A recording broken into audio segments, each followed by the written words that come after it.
feel, and we can function in spite of the way we feel. Two additional axioms touching on doing things in spite of the way we're feeling, and do things in order to feel better. Don't wait to feel better before you do something. You'll be waiting and waiting and waiting, and the symptoms will continue and continue and continue. So we need to do something to diminish and dispel those distressing symptoms. A self-endorsed person is a secure person. When we endorse ourselves for the effort that we're making, we will feel secure. Let's take the act of driving. That is an example that Dr. Lowe's provided. Back in the days when we had a clutch, we had to manipulate the clutch and change gears manually, and we engaged in hundreds of actions while driving even a short distance. The more secure we felt, the more confidence we had in our ability to shift and use the clutch and steer, the more securely we felt. So we feel secure because we approve of ourselves, we approve of our ability to drive. This approval, this self-approval, which is self-endorsement, A, giving myself an E for effort, or an A, attaboy, way to go, or if you're a female, attagirl. Self-approved person feels secure. A self-endorsed person feels secure. The more we endorse ourselves, the more we approve of ourselves, the more secure we will feel and are confident. And continuing on, we learn to self-endorse for our efforts and not for the successes only. In other words, we endorse for the effort. We approve of ourselves for the effort, not just for the outcome. And if the outcome is in fact failure, we still endorse ourselves, approve of ourselves for the effort. The effort is everything. The outcome will be what we want it to be if we continue to endorse ourselves and try, fail, succeed. It is inevitable, but we must apply the method and the axioms consistently. Apprentice checks in on this example and says, work was self-led and not symptom-led.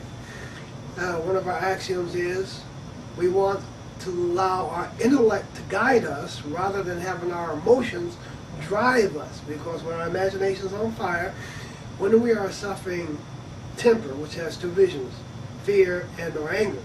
If we're in extreme fear or extreme anger, the decisions that we make are likely to be inappropriate for the situation because they're based on extreme emotion.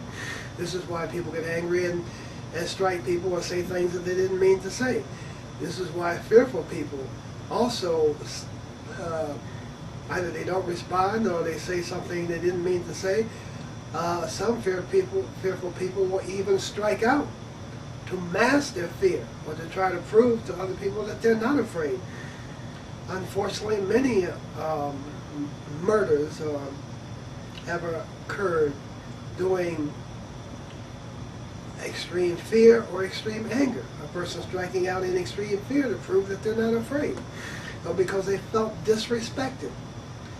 Now, those kind of decisions are an example of what I'm trying to say here. We want to become objective. So we want to restrain impulses to strike out or verbally assault.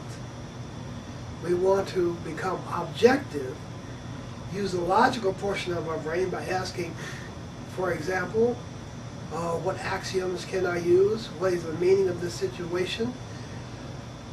Anger or fear is often an intellectual blindness to the other side of the story. So perhaps if I try to see things from the other person's point of view, I can become objective. And when I become objective, I will, in fact, be able to make decisions based on the realistic facts of the situation, the people, place, and or situation. So we want to become a realist. We want to become objective. Printer says, feelings will rise and fall provided we do not attach danger to them.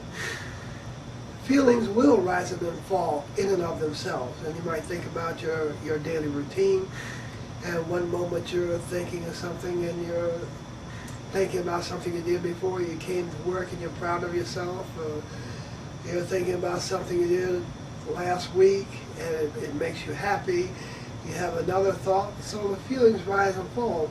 Our thoughts come and go. But the moment we attach danger to them, we become obsessed, preoccupied with that thing that threatens us, or we perceive as a threat. And we will focus on it to the exclusion of happy thoughts, joyous thoughts, confident thoughts, competent thoughts, thoughts of happiness. I think I said that. We will focus on the thing that threatens us. And this becomes preoccupation. If not interrupted, the fear will increase. It will become an obsession, compulsions.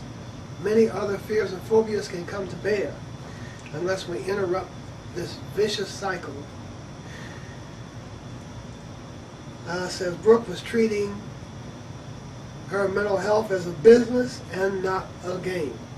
So she was working at it diligently and consistently. She wasn't playing. She was making a business of her mental health. And a princess says, knowledge teaches us what to do, but practice teaches us how to do it. So practice, practice, practice. This is a try, fail, try, succeed method. We get well by doing,